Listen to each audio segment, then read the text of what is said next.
All right, so we are doing the body image episode today, and all about how body image has shaped our, how social media has shaped our image of ourselves, of body image. So, we can go back to the Kim Kardashian, plastic surgery, big butts, big lips, small waist, and how that's kind of changed our perceptions of ourselves and kind of where we are going as a society.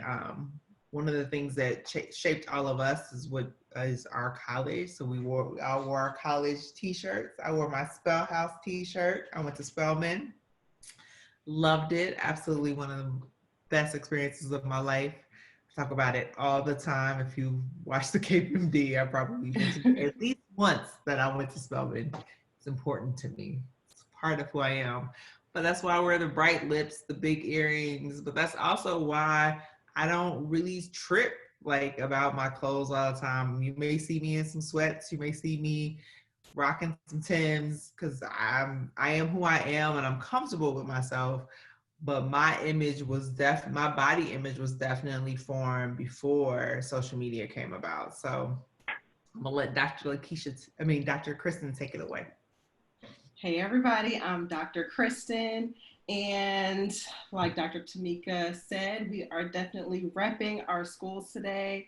I went to Howard University College of Medicine, so even though I was a little bit older, because I'd already finished undergrad, I was in my early 20s in med school, so I do think a lot of my ideas of body image had kind of already been formed throughout college, and Facebook had kind of really started to gain traction when I was in college. So I had a little taste of social media as like a junior and senior in college. But Howard University and living in Washington, D.C., that was actually the beginning of my natural hair journey.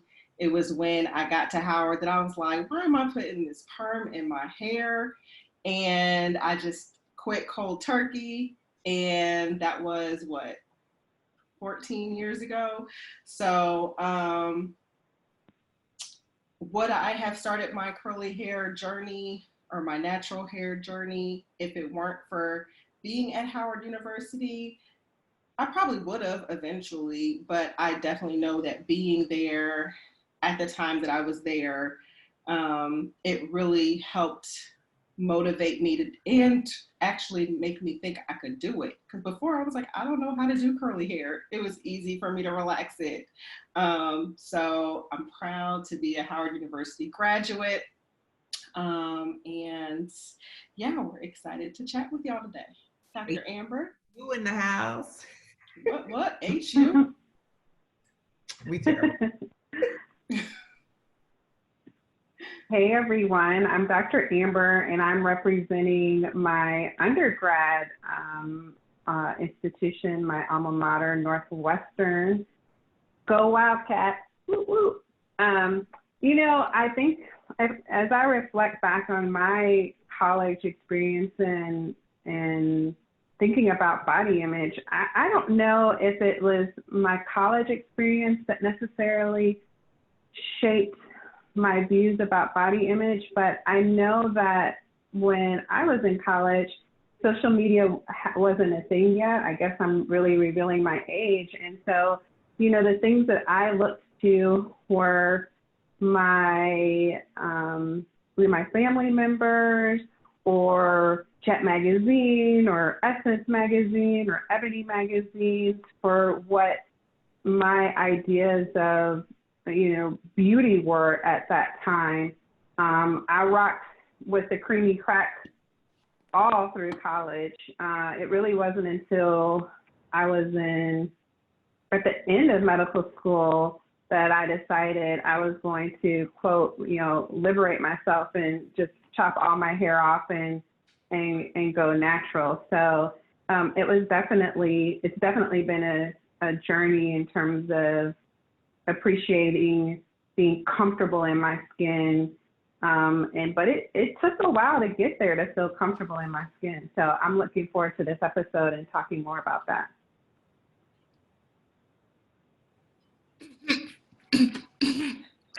Oh, say well, we're hello. repping our school.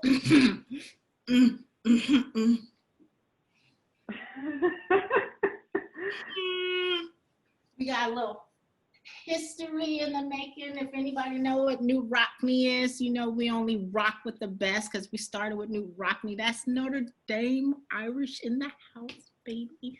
Look at my necklace. We don't know what you're talking about.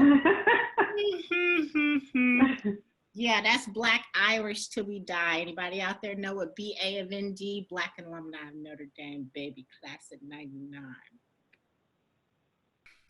I went to the majority university. It was tough in that it was a majority university, but it was also awesome because the Black people there, we were tight, we were a family. Even to this day, we're a family. Like I was class 99, class of 98, class of 2000, 2001.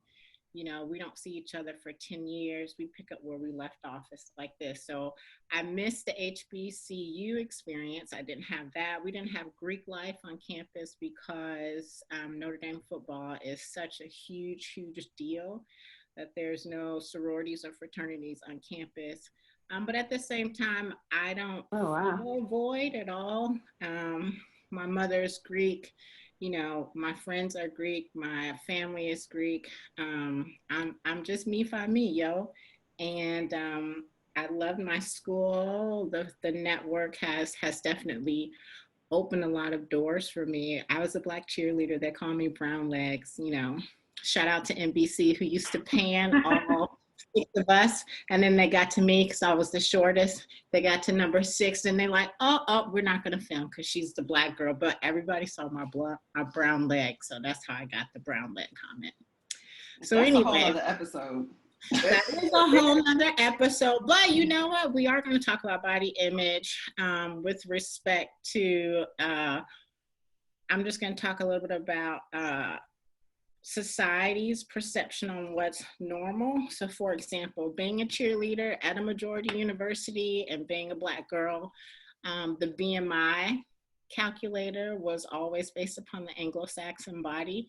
And I was never considered the cheerleader type, you know, when you got. Well, tell our audience what BMI is, what the BMI calculator is.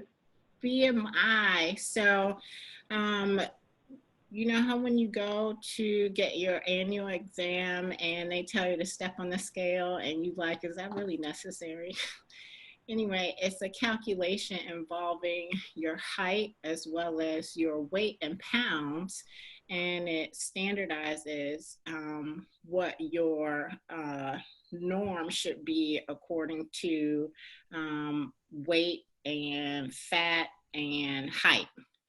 And so what's considered normal for an Anglo-Saxon person is really not necessarily normal for a minority person, particularly because just our bone density is heavier. And so we're going to be heavier anyway. So anyway, that's a whole nother topic. You know, when you got a booty and they hold you up in the air, you know, those white boys not used to having all that dunk in their hand, but that's a different topic. I'm the silly one.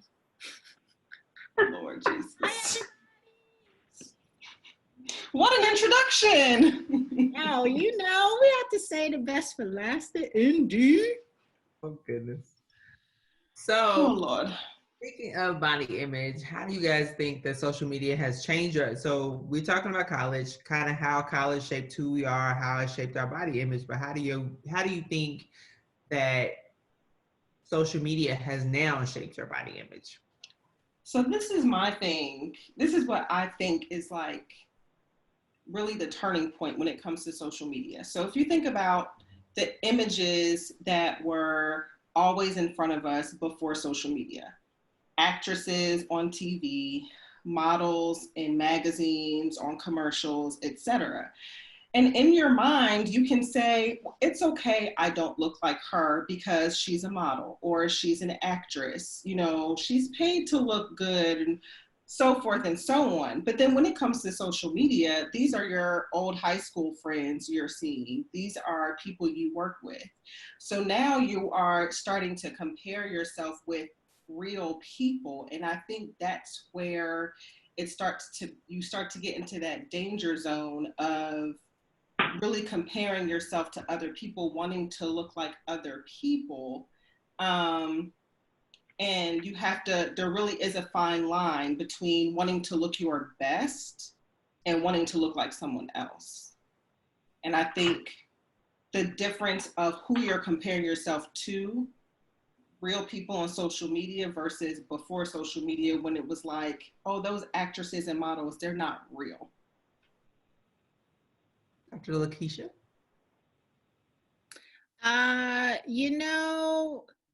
Comparing my college life to now, I think I had zero pressure with respect to body image, quite possibly because I went to a majority university. So I have no understanding of the phenomenon of having to, I guess, look your best to go to class, you know. Number one, being in class in the Midwest, we went to class, rain, sleet, snow, shine. It could be 5 feet, class still in session, so you better show up. So, rolling out the bed with sweatpants on and a bun on top of my head was not an uncommon phenomenon, particularly being a pre-med major. And the concept of makeup to class, yeah, lip gloss is probably about all y'all got from me. And if I don't believe I'm wrong, because I just don't remember like being in the mirror all the time unless it was game day. Game day, we had so many appearances in terms of cheerleaders and NBC and all that stuff that's when I felt like I had to look my best. But during the week, I mean, it was like 2.2 of us there. I was like, man, they didn't see me before. I think it's interesting that you bring that up, though, because, okay, so I went to Vandy for undergrad. So I went to a PWI for undergrad. And I agree with you. I mean, like, I can't even count how many sweatshirts I owned because, like, that's literally all I wore was sweatshirts. Go to class, crazy. And right, but then when one building called DeBartolo where everybody used to hang out, or at least everybody in terms of all the minority students. And so you knew you were going to walk past everybody. So if I had a class in DeBartolo, maybe I put some lip gloss on, but I still had the sweats. And being Notre Dame, especially being an athlete, student issued sweats and monogram stuff was the norm. So I don't know. I just, I was fly, don't get me wrong, but it was fly like sweatpants, nice sneakers, lip gloss. I didn't spend a whole lot of time on stuff. If somebody want to call me out in the comments from Indy during my time, feel free, but I just don't remember. I didn't remember the pressure, put it that way. And then fast forward now, when we were in school, not that we're disclosing our age, we didn't have all the cell phones, social media, blah, blah, blah. So now when you look on social media, everything has a filter and you're like, the only person who I really believe looks the way she looks is Angela Bassett, #goals. And maybe Tina Turner. Yeah, those filters will fool you. Yeah, I mean, well, I think you bring up a good point, Dr. Lakeisha. I mean, I think that's the thing about social media. You don't know what's real and what's not. And in addition, I think everybody is putting their best life out there. Like nobody's for the most part, nobody's posting their daily struggles with body image and their daily struggles with what I think comes down to being really comfortable in who you are. And yeah, being comfortable in your skin. And we've talked about this before. I feel like there's something about turning 40. There's like this light switch and you're like, I don't really give a damn what anybody thinks of me. This is me and all of me, and you can take it or leave it. I don't need no new friends. I don't need your opinion. I don't need you to like me. If you do, great. If you don't, that's cool too. So, but I mean, that's a journey to get to this place of just being comfortable in who you are. I think as a young person, at least for me, I look back and I don't even think I knew who I was. I think I had ideas about what I wanted to be and who I wanted to be, but like I didn't know who I was.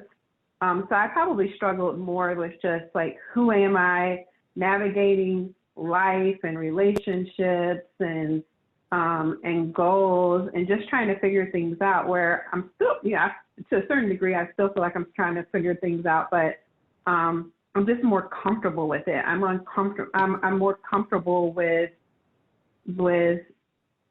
all of the facets, the good, the bad, and everything in between. I was gonna say I think that the reason why this is such a big topic for me is because I am in a little different realm than other people on the panel today, in the fact that I take care of teenagers. I do sports medicine, so I see the cheerleaders who are coming, who I want them to meet and emulate Dr. Lakeisha and be comfortable within themselves and be comfortable in their own skin. And what I've seen is that the image that they think they have to uphold is so much higher than what we had to uphold.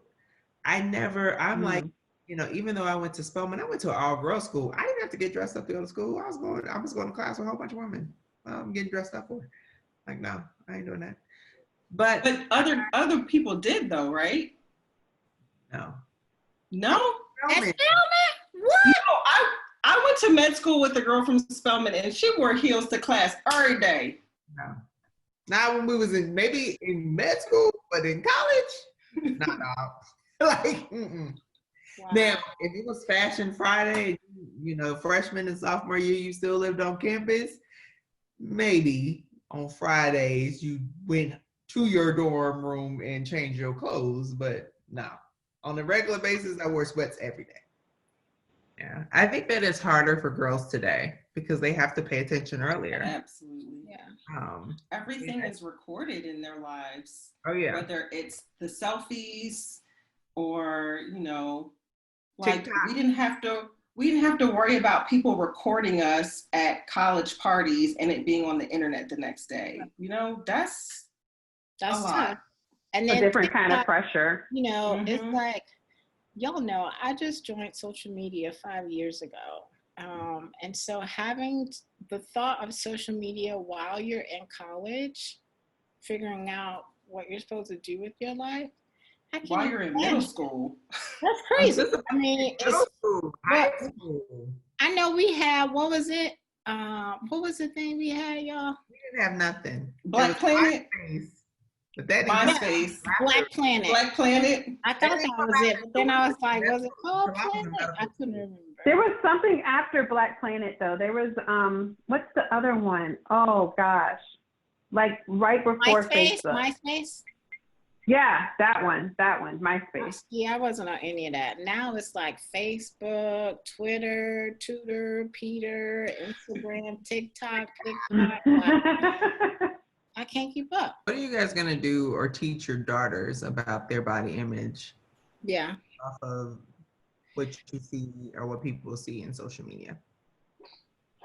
Yeah, that's huge. In fact, I'm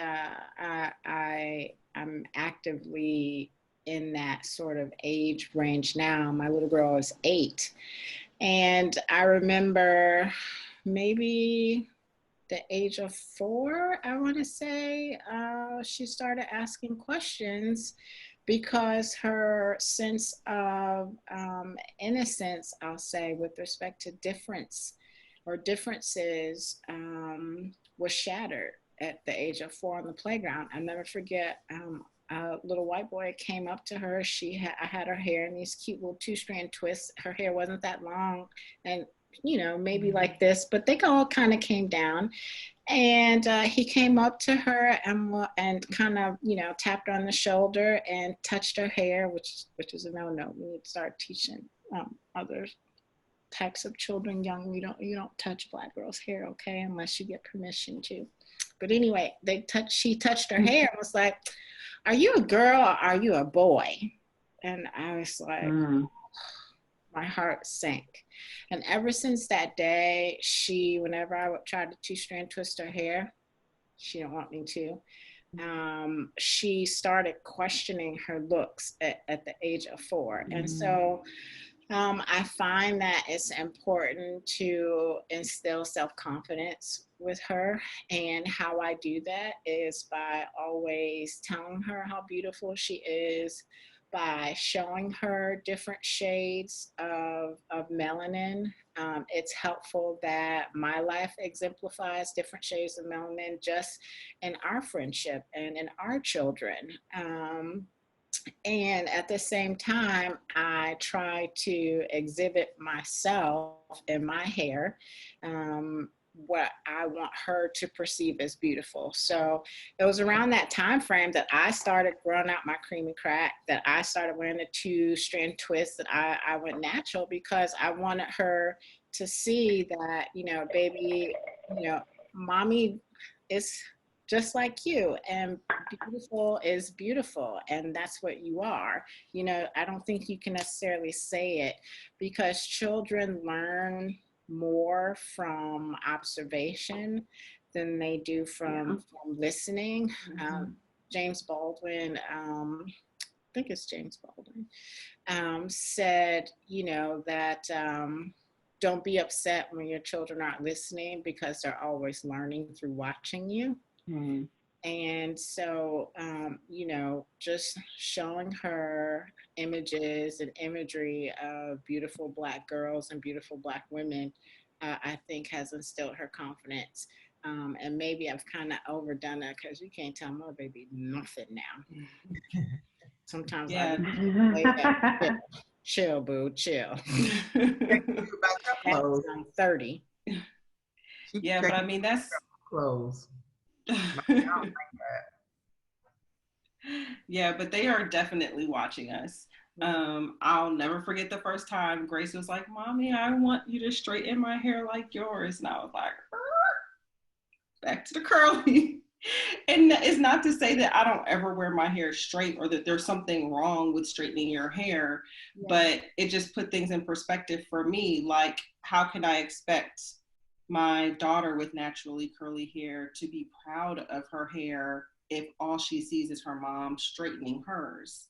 So it is a reminder that they are always watching us. And, like you said, our actions are what they're going to remember way, way more than our words.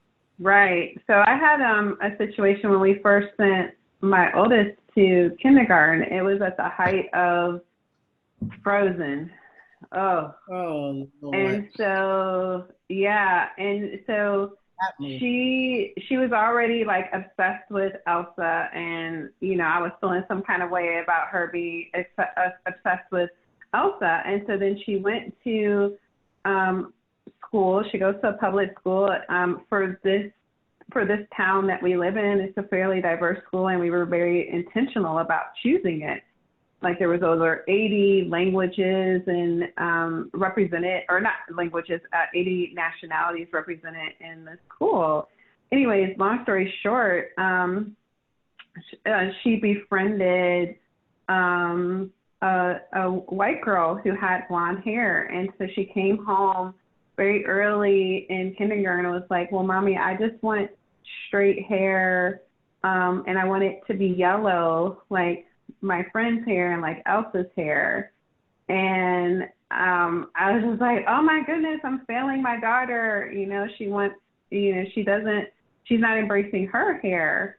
And I don't have any problem with her liking someone else's hair, but I also want her to recognize that her own hair is beautiful. And I think that gets to the crux of not having enough representation in, you know, Disney characters and cartoon characters. And when you turn Nickelodeon on, you don't necessarily, I mean, it's better than what we had 20, 40, 30 years ago. Definitely better. You know, it's come a long way. I mean, we had Pocahontas, and I don't know, I can't really think of who else we had. You know, so at least there's definitely, we're moving in the right direction in terms of more representation in children's characters, but we still have a long way to go.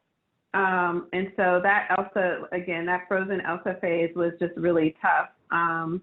And so I ended up, you know, going like 100, like was buying books about, you know, I love my hair, and I was already wearing my hair natural, but just making sure that I just was telling her that, you know, she is beautiful. This is the way that she was made, and that, you know, don't let anyone else ever tell you that you're not beautiful. Now, that's not to say that I've never let her get her hair straightened, but I think we've come a long way with her accepting, you know, being more accepting of the way that God made her and the way that she wears her curly hair.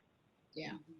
So y'all, what do we think about social media currently as adult women, and the perceptions that are put out there on social media, and really just media in general, whether it's social media, print media, movie media? What do we think about the imagery of what is considered beautiful? Listen, everything you see ain't real. Wait, can I just pause for a second? Whenever a Black woman, but I know my cellulite is real. Listed, I know the cellulite on these thighs is real, and I'm okay with it, and I embrace it all. Can I just tell y'all something? Not y'all, but the people watching. If you don't know this fact, whenever a Black woman starts a sentence with "listen," you're gonna get facts. Nothing but facts. Nothing but the truth. Put your hand in the Bible, the whole truth, nothing but the truth. In the name of Jesus. I think that we should look at social media in today's society just the way we looked at magazines back in the day. Everybody is photoshopped. We can Photoshop ourselves. We can change our body. We can make our butts bigger. We can make our waist smaller. We can make ourselves lighter or darker. We can change our hair on apps. So take it with a grain of salt. In reality, it's not real. Yeah. You know, I have 5 lights shining on me right now. Like, yes, I look nice, but this is not me all the time. Like, I don't have Yes, it is. makeup on all the time. And I You don't didn't wake up like that. No. Woke up like this. I don't have makeup 2 days in a row. My patients be like, girl, you don't look like that in real life. When I get up at 7 in the morning, you don't look nothing like that. Because in reality, we don't do this all the time. We don't put on makeup all the time. So take it with a grain of salt. It's not all real. And so don't look at yourself and don't hold yourself to the standards of an app, because you're never going to be able to hold yourself to that type of standard. Right. I think social media has started to take steps towards being more authentic. I think there are people out there who, you know, instead of just picking the best selfie of the day, you know, they just post something of them in their real lives. And I think that's what social media was intended to be. It just got way far off of that. But I do think that there are pockets of social media that are trying to be more authentic and trying to really show you real life instead of just this, you know, picture perfect world that everybody wants to pretend that they live in. Right. I think that's the beauty about us, ladies, that I love so much, is that, you know, we come to the table as ourselves. And yes, we all have lipstick on, but Tamika's right. We don't look like this every day. You know, in fact, being in the operating room, especially now with COVID, all you see is like this part of us right here, you know. But just being comfortable in your own skin. And so I guess the challenge that I would like to put out there is, are you comfortable in your own skin to post a picture on social media with zero makeup on? In fact, you know what?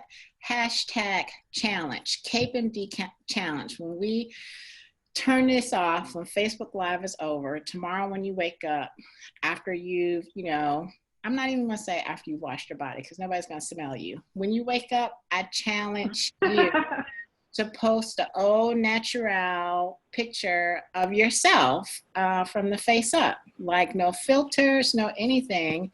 And if you give yourself pause before you do that, I think that's when you have to ask yourself why, and perhaps there's some internal or introspective work that needs to be done, because if you don't recognize what's going on within your own psyche about your own self-image, then you could indirectly or subconsciously be passing forward those messages on to your children.